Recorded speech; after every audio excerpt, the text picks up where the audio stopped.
Today we are sailing on the Disney Wish in a Deluxe Oceanview Stateroom with Verandah that is wheelchair accessible with a roll-in shower. Let's go take a look.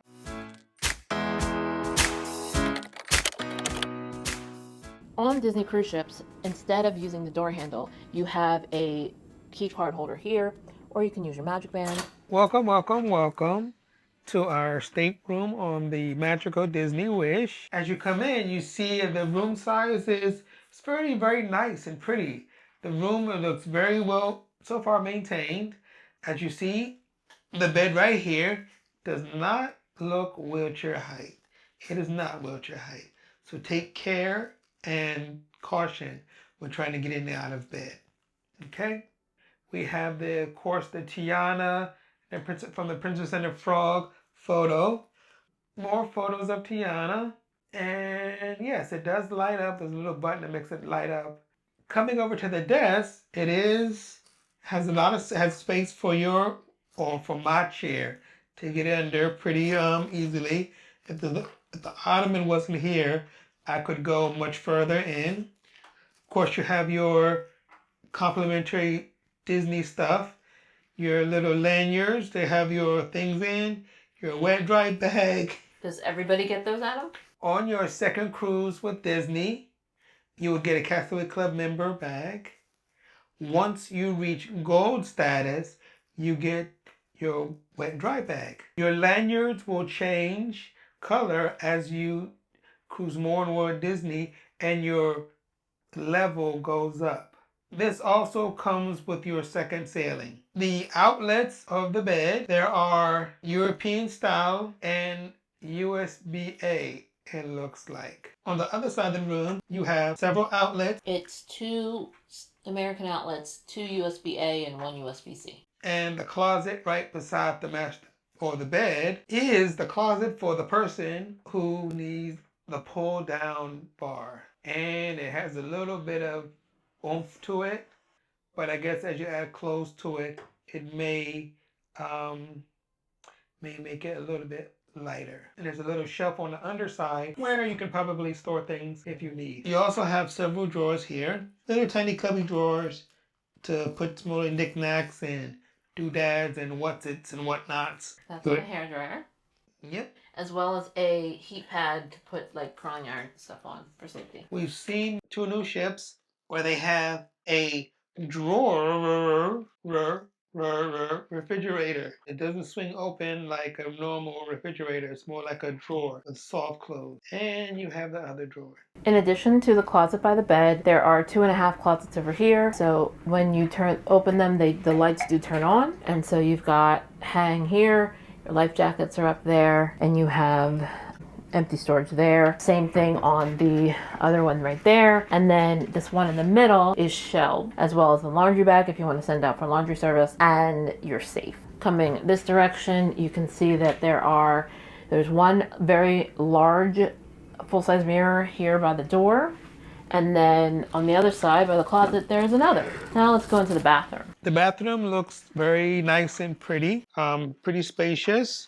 We have shower curtain here, which also looks new because it has the creases in it still. The grates on the floor to stop the water. Security alarm there at the bottom near the floor. You need to call and have that activated if you require that to be turned on. It's not on by default. This room, the shower head, of course, is up high. You're going to have somebody help pull it down for you. The shower gel and shampoo and conditioner are down low, which is also very good for people who need it down low. Does the shower bench make the thunk? We needed to thunk, people. Let's try and see.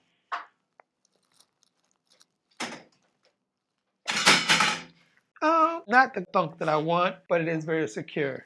Alrighty, as you come over to the bathroom and the throne, you see it's also a little bit lower than wheelchair height. It's lower than seat height or chair height.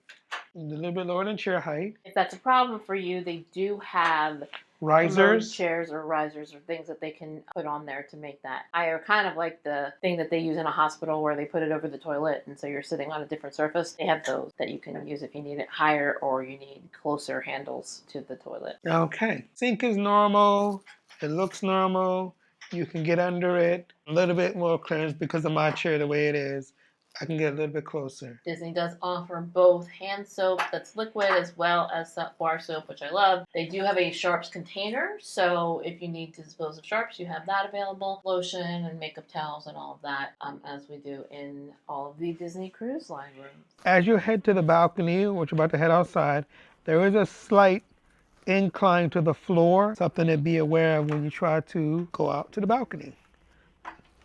Unfortunately, it does not have the rings to help push it to open and close. At the top of the door, there is a security lock for if you're traveling with young ones that you can engage to have it. They can't go outside on their own because kiddos are smart. They know how to turn locks. So just be aware that if you do have small ones, you may want to have them engage that. There we go. Unlocked it. We're back. Now we had the in-room announcement. As you saw, I unlocked the door. This little ramp, because of the way the angle is, you may have to come at an angle to get out. It's not a straight-on way because the bed is in the way. But if you can get past all that, we can go ahead and try to get outside. And see the angle, see how it's, there we go. Okay, as you come out here, let the door swing shut. Maybe? Yes. See, there's a lot of space for you to maneuver around in your chair, or walk around for that matter if you can. The angles, we have several deck chairs here.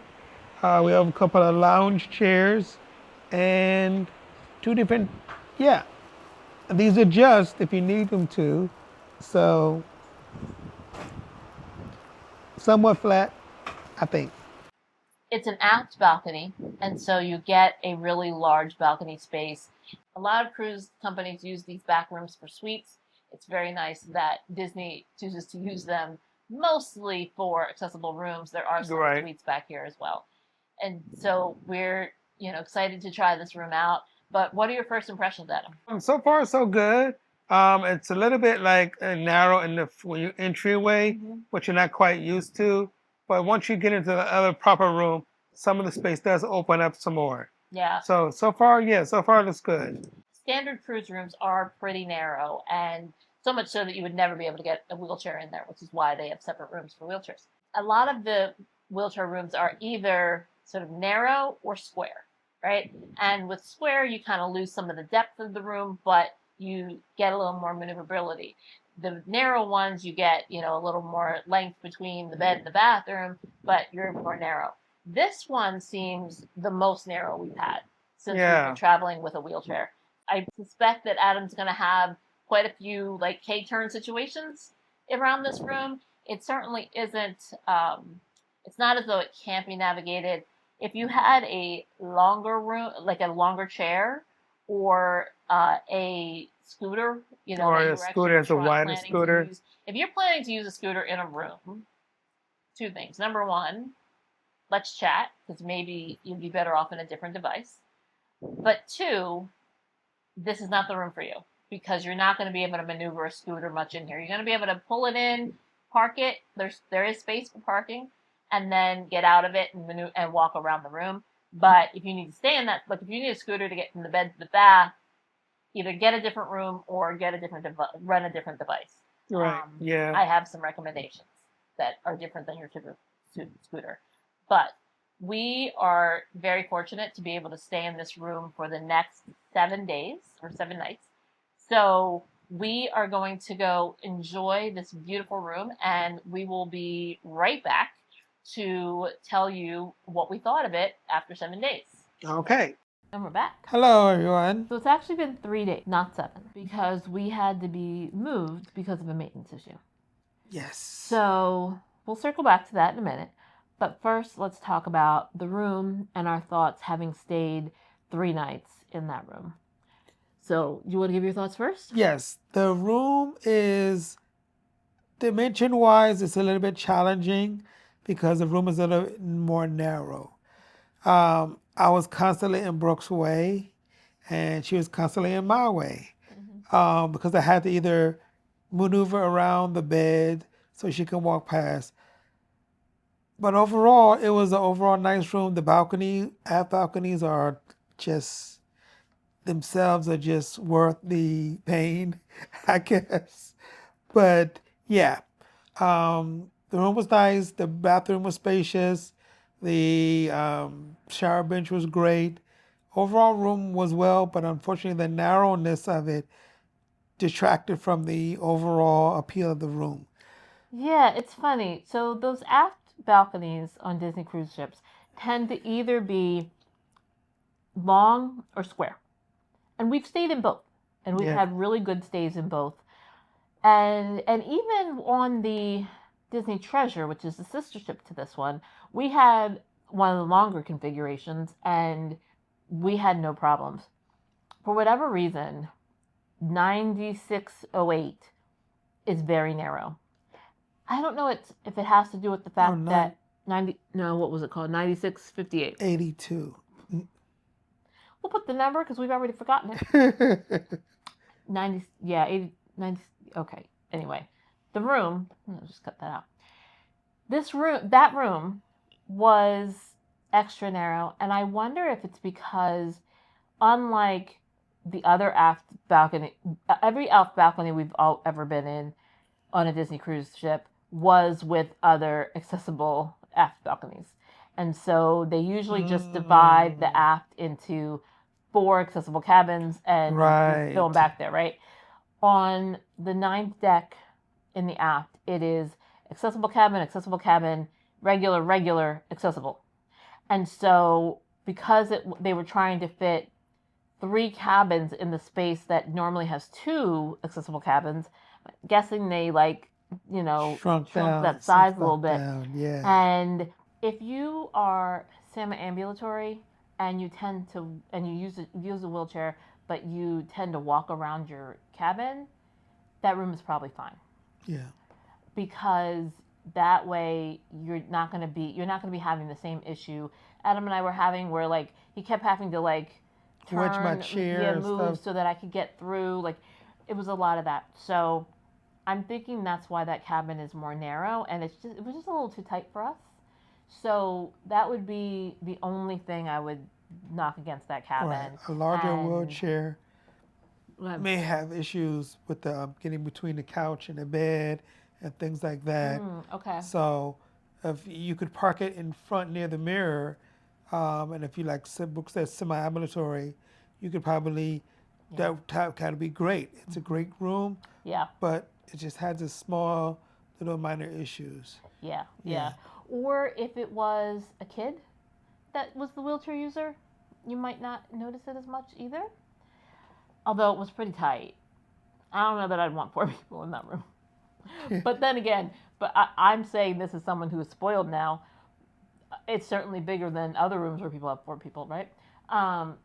So yeah, if it's a tiny human or a semi-ambulatory person who's walking around the cabin, it's probably a great room. The balcony was lovely. I sat out there several days. Because it's such a long balcony, there are 2 reclining chairs as well as the 2 regular chairs, and so we could sit out and lounge it. I mean, it was lovely. So I will miss that. Yeah. I will definitely miss that. But the reason we had to move is because the door was broken. Yeah. So let's talk a little bit about accessible doors on Disney Cruise Line. So the way they work is that you hit your magic band or your key to the world card against the little reader on the outside, and the door unlocks and swings open automatically. Mm-hmm. And so the issue with us was that the door would lock or it would not open. You would hear the arm try to open a door, but the lock mechanism wouldn't unlatch for it to be able to open. And so several times the door would just it would lock and you wouldn't move. So you have to close or push the door closed, then it would open. Or that's only the last time. We got stuck in the room 3 times. We had to call maintenance to help us get out of the room 3 times. And so that was a lot.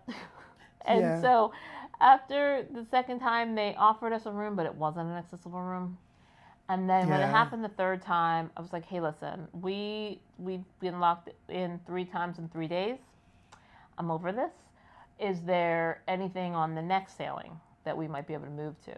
And they had made arrangements so that we would be able to change rooms into another ADA room. And so we now the door opens beautifully, like it was kind of, what's that term, like, when you, like, something's so wrong that, like, you start feeling like you're crazy. I'm like, am I just being picky about this door? Like, it was the twilight zone of doors. Yeah. But, and then when we came to this room, and it just sort of opened and it just sort of worked. Closed, and I was all like, the time. Yes, oh yeah, this is how this is supposed to work. So it was that door, that we figured out how to get it to work the last day. So that was, but in a way that it's not meant to. Like, so basically we had to open the door and then, like, hit the latch or hit the button to open it to get out, and then, like, push on the door a little bit to close until it would, like, basically, we're, like, pushing it until, and then it would sort of unlatch itself. That's not how you're supposed to be able to get out, and that's not an effective way, and it's not an accessible way. Like, it's not how you're supposed to get out of the room. No. So we ended up not doing that, So we moved. But they are investigating the door. They're probably going to replace the door. I mean, the ship is too new to be having such problems.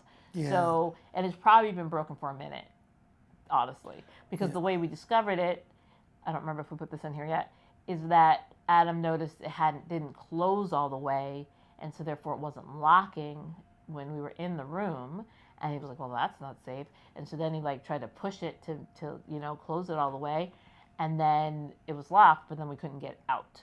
So people might have just been not having their door locked and not even know, right? Like, so pro tip, double check to make sure your door's locked when you come in, Yeah. Like I said, we've never had, this is now our 8th Disney cruise, and we've never had this problem before. And we very much enjoyed these doors more so than the very, very heavy doors of Royal Caribbean. I'm talking to the fixture doors. At least on your old ships, do something. Those things, it was hard for me to open. And then, would you stay in that room again? I don't think so, because of the narrowness of it. For us, the narrowness of it is a big factor in it, because having to get out of each other's ways consistently, it's a problem. So you wouldn't pick that room again? If I had choice. If that was the only accessible room on a sailing you wanted to do, would you do that room? Yes, I would do it. Okay, then yes, I would do in that case. It's not the end of the world. It's, we would, assuming the door thing gets resolved, and if that was the only one left, we would absolutely take that room, and we would get over being in each other's way. But if I had a choice, that's not the one I would pick. If you're trying to book a room like this or any other room with Disney or Royal Caribbean or whoever, reach out to Brooke, and she will help you plan out and choose the options that are a great fit for you. Thank you. I am an accessible travel advocate. I have many certifications that say so, and specialize in making sure that everyone in your party is able to enjoy the trip.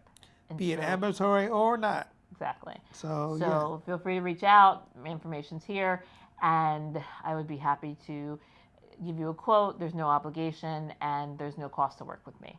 So the companies pay me, not you. So you don't have to worry about that. But thank you so much. I hope you enjoyed this room tour. And if you have any questions or comments or things you'd like to see in future room tours, please let us know. In the comment, and we will try to incorporate that in our next upcoming trips. Exactly. So until next time, stay strong, get creative, and keep exploring. We'll see you in the next video. Bye.